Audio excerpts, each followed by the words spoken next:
On June 5th, 2018, Chrystul Kizer, who was 17 at the time, was arrested for the murder of Randall Phillip Volar III.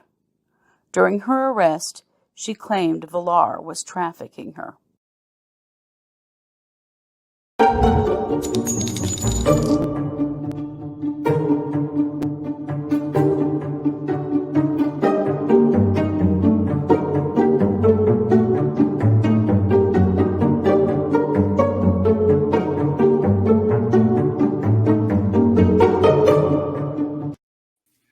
Hey everybody, welcome to True Crime Paranormal with the Psychic Sisters. I'm Christy Brower, here with my sister, co-host, and partner in crime, Katie Weber. Hey Katie. Hello. How's it going? Oh, it's going well. Very nice day, sunshine bright. Right? Yeah. It got to 40 degrees. It did. I think we're going to live. It feels like spring is, springing, Yeah, it kind of does, yeah. So we'll have a few more blizzards, I'm sure. But yeah, good. Definitely. There's one coming at the end of the week, so yeah. But that's spring in Idaho. There's a lot of fall springs, maybe like 10 or 12 or 20 sometimes. Yeah. And then we actually have real spring for like 2 days and then it's summer.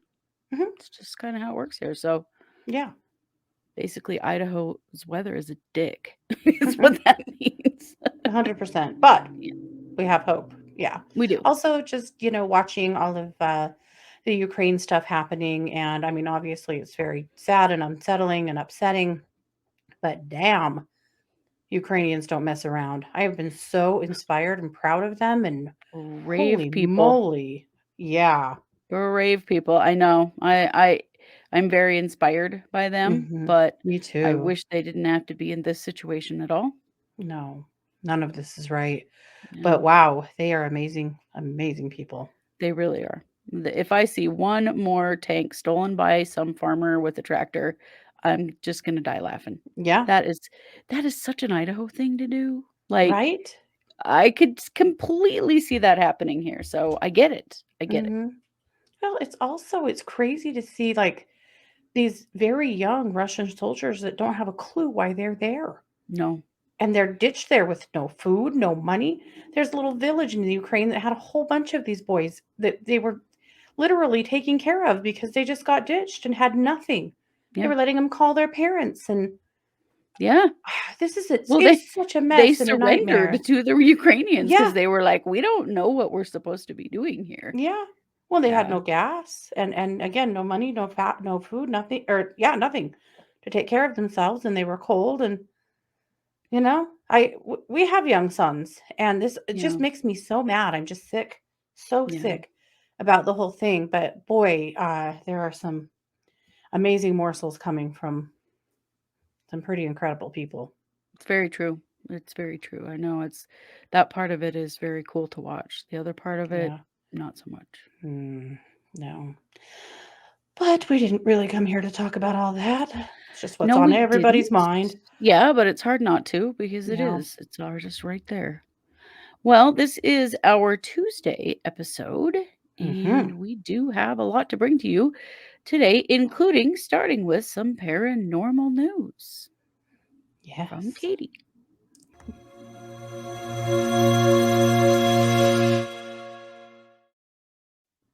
Are you familiar with Zona Shue? I cannot say that I am, no. Zona Shue solved her own murder. Oh. She was quite the ghost in her time. I see. This is Zona and her husband, Trout. Word to the ladies, don't marry a dude named Trout. Okay, good to know. And I will tell you why. Zona and Trout weren't married for very long. They were married in 1856. And 1896. And in October. And on January 23rd, 1897, just a few months later, Trout went to the home of someone who lived near them named Martha Jones and asked her son to go over and do chores and check on Zona and see if she needed anything at the store because she had been feeling sick. So this child goes over to their house and discovers Zona dead on the floor. Oh my God. Mhm. And she was laying face down with her arm outstretched. Her legs were straight. One arm was tucked under her chest, and her head was tilted at a weird angle. Hmm. So at the time, the Victorian custom was that the female family and friends would dress and wash the body. But when they got there to do so, Trout had already done it and had her dressed in this long dress with a high button up, way up the neck thing, and had a big scarf wrapped around her neck that didn't match the dress, and it was weird. And they No red want flags here at all. no, and they wanted to take it off, and he had a fit and said it was her favorite, and she had to wear it. And he was really, really dramatic, doing all this wailing and pacing in front of the coffin, and like nobody could even get near her because of all of his theatrics and weird shit.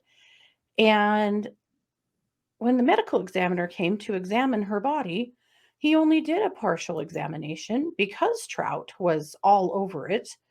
Uh, and he was the doctor, his name was Dr. Knapp. He was trying to give the widower his privacy. So he concluded the examination without really doing an examination.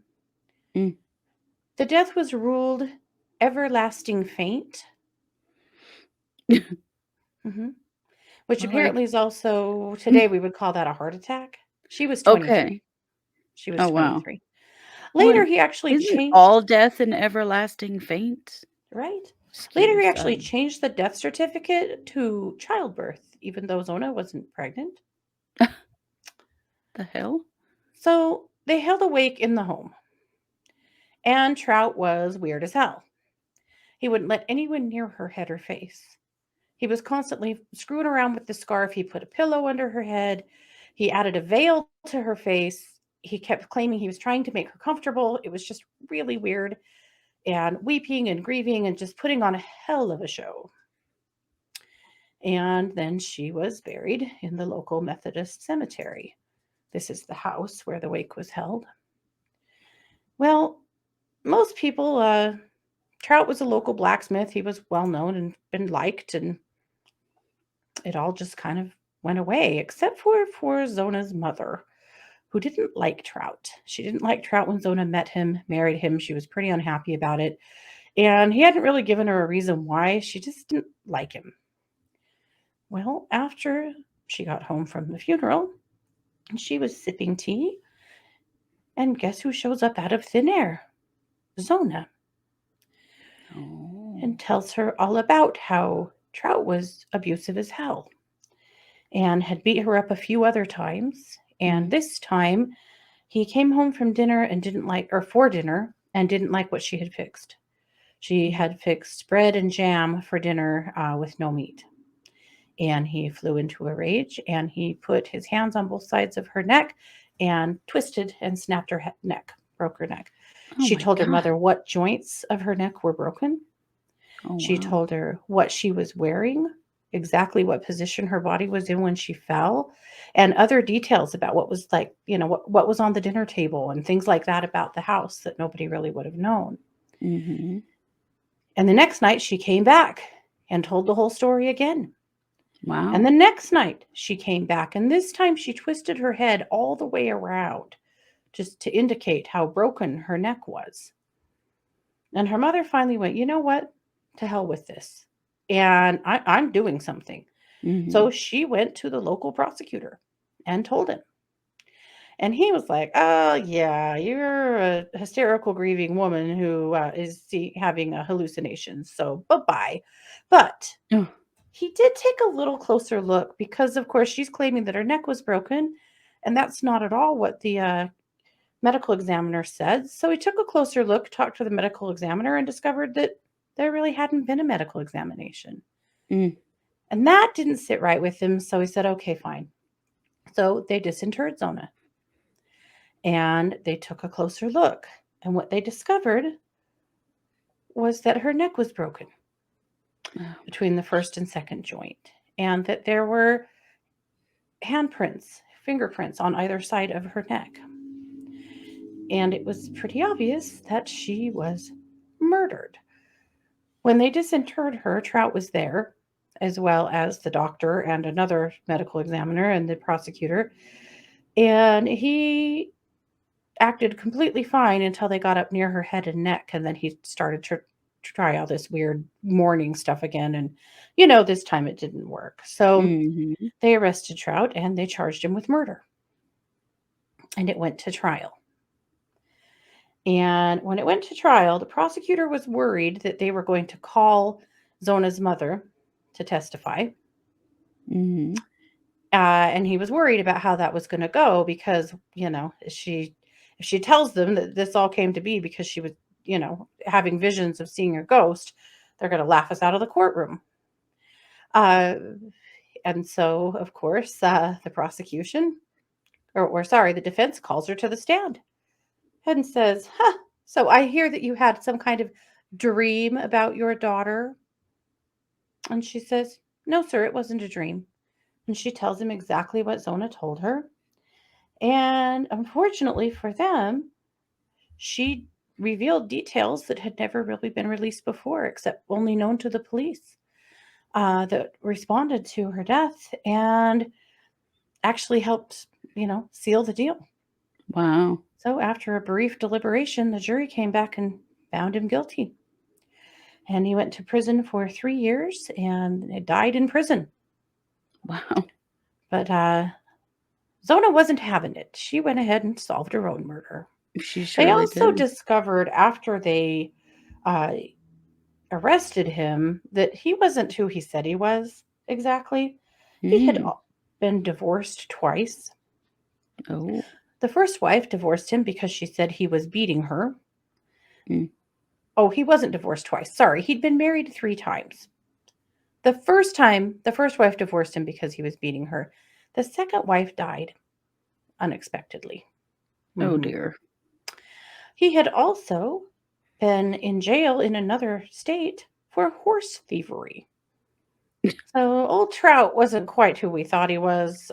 Maybe he was exactly who his mother-in-law thought he was. Mm-hmm. But at any rate, that is how Zona Shue solved her own murder. Wow. Well, I like it. Good for Me Zona. too. Well, I'm going to turn the mic back over to you for our main case. All right.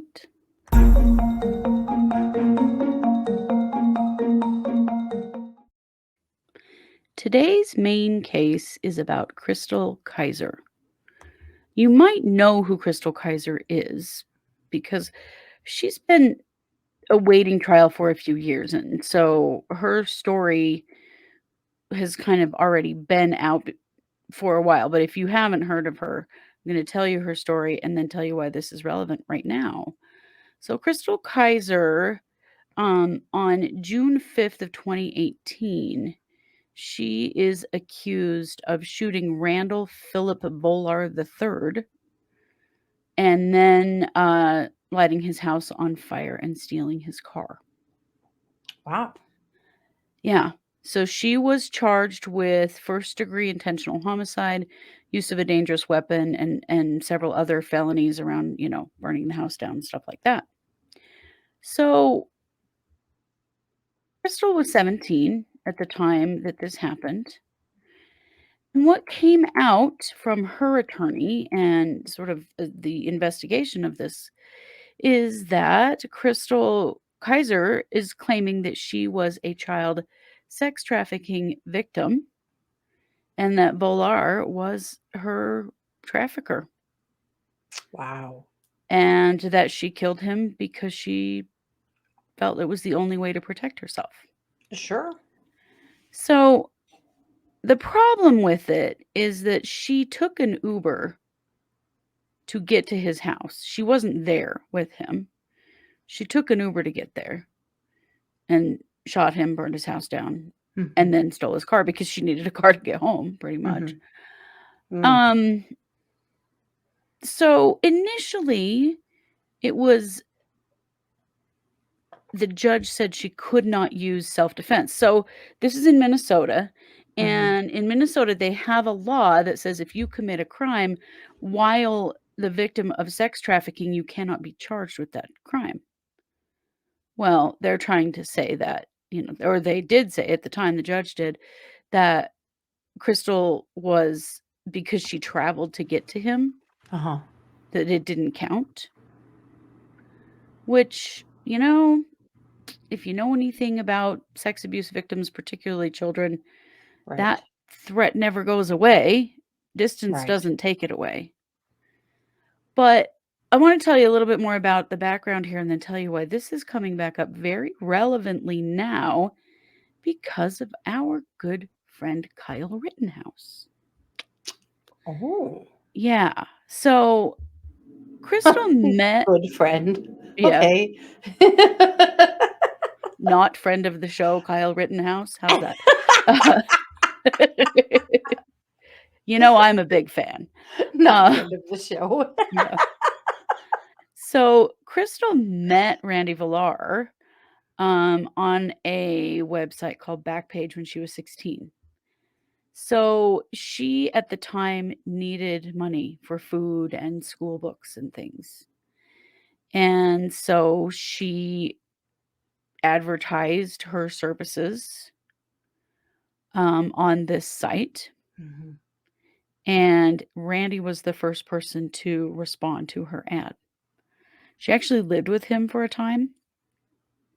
Said that he did regularly sexually abuse her and filmed the abuse for over a year. Wow. Then he forced her to work on Backpage and took the money that she was paid. So basically he was acting as her pimp at that point. But again, we're still talking about a child. This is child rape. Yeah. Even if she posted herself on Backpage at 16. No. Didn't change a thing. No. So what we know about Volar is that he was arrested in 2017 after a 15-year-old girl reported him to the police for giving her drugs and threatening to kill her. And it turned out that there were actually a bunch of other girls that were also accusing him, all of them black and underage. He was released the same day when he was arrested. He did not have to pay any bail and said he would receive a court summons, but he never actually did. Wow. So apparently there was video evidence of what he had done and had been doing. And the prosecutor's office got that evidence 12 days before Chrystul killed him. And it was 3 months after his arrest. So you can kind of see what's happening here. Yep. That he's been arrested. He's been, accused of these things. It's going nowhere. And Chrystul knows it. She knows he's going to get away with all of this. And he's going to continue to harm her and other girls. Right? So then this incident happens. So she took an Uber from Milwaukee to his house. She said because she was tired of what he was doing to her. And then after she shot him in the head twice, she started the house on fire and called and took his BMW and left. Police found his car. She had abandoned it in Milwaukee. They found a receipt in the car and some surveillance video that matched to her, and they arrested her pretty quickly. She was placed in a detention facility, and her bail was set at $1 million. Oh my God. Yeah. And she sat there for a while until there was some media attention for her, including Alyssa Milano and Tarana Burke. And they started circulating her story. And people put together the money to bond Mhm. her out. So she's been Wow. bonded out since 2020, early 2020, I think. Okay. Well, here's where she still doesn't have a trial date. Mhm. I think, thanks to coronavirus, Right. they haven't been able to do that yet. But what her attorneys now want is they want another shot at the self-defense claim Mhm. because Kyle Rittenhouse got in a car, Mhm. drove across state lines Mhm. to the city where he went, Kenosha, Mhm. and got involved in what was going on there and then claimed self-defense and was acquitted. So if he could do that, Mhm. then why can't Chrystul Kizer, who was the victim of sex trafficking at the hands of this man, be considered also for self-defense? Why indeed? Why indeed? What's good for the goose? Come on, man. Right. So, of course, that law hardly ever gets used, and it usually only gets used with white guys, that self-defense law, and they're going, Mhm. she is there's evidence proving that she is a sex trafficking victim Yeah. who killed her Wow. abuser.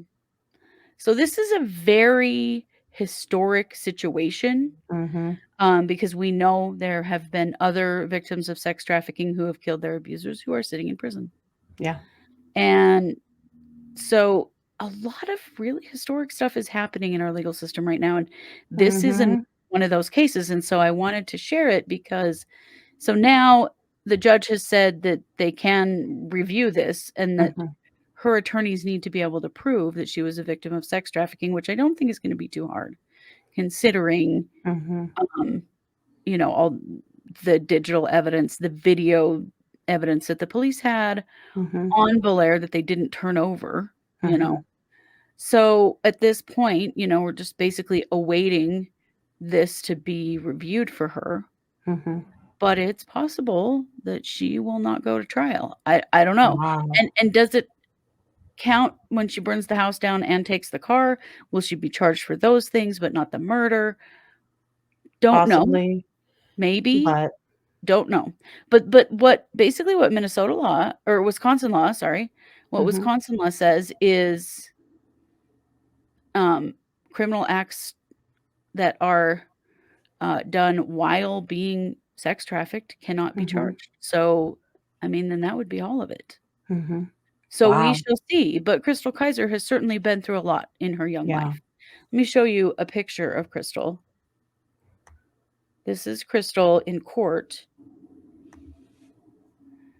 and what she is wearing is a bulletproof vest.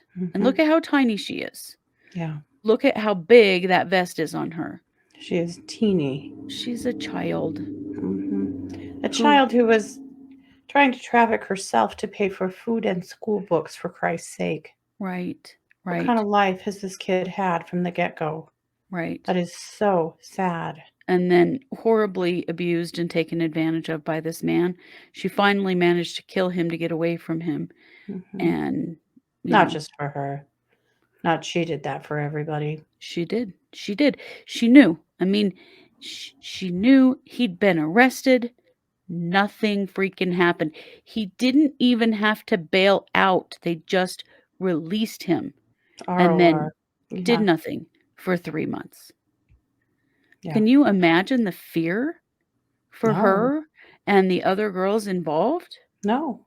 knowing that this man is just gonna get away with this and he's gonna dog them No, forever and this should and pick trigger up an more internal girls? investigation too into why.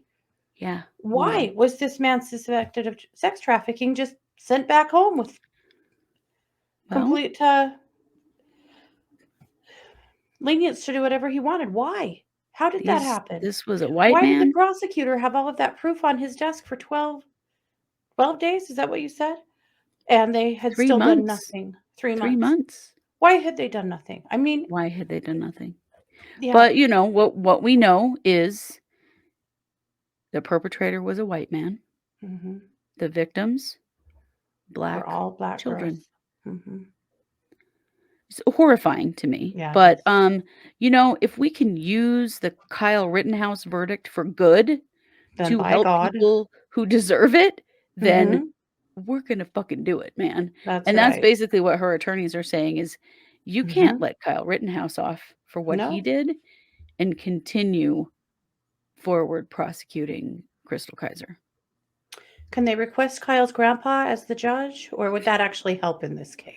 It's hard to say. I kinda doubt it would be helpful. So, Probably. we'll continue to give updates on this case because it's very interesting, and it's really my hope for Chrystul that, this can be dropped so that she can just have the opportunity to heal from what she's been through and grow up. She's an adult now and has been awaiting trial since Mhm. 2018.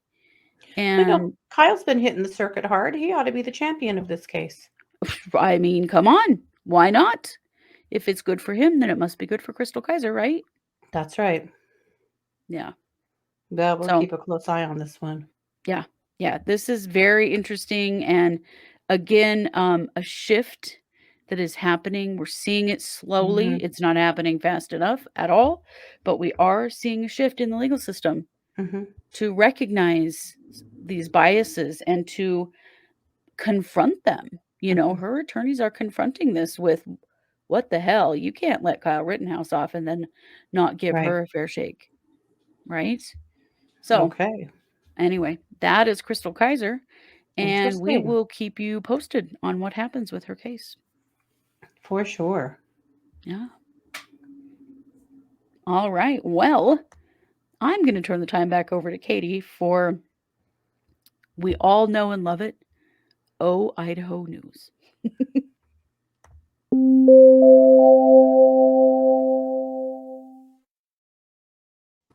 Oh, Idaho. When it comes to some redneck doings, you never really disappoint. Well, that's true.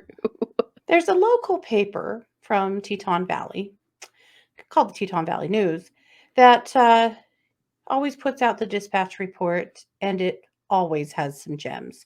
I mean, they always have some of the normal stuff. They have some drunk drivers and some, probably some DVs and, some People whatever. Just, are or whatever. yeah, just your normal stuff.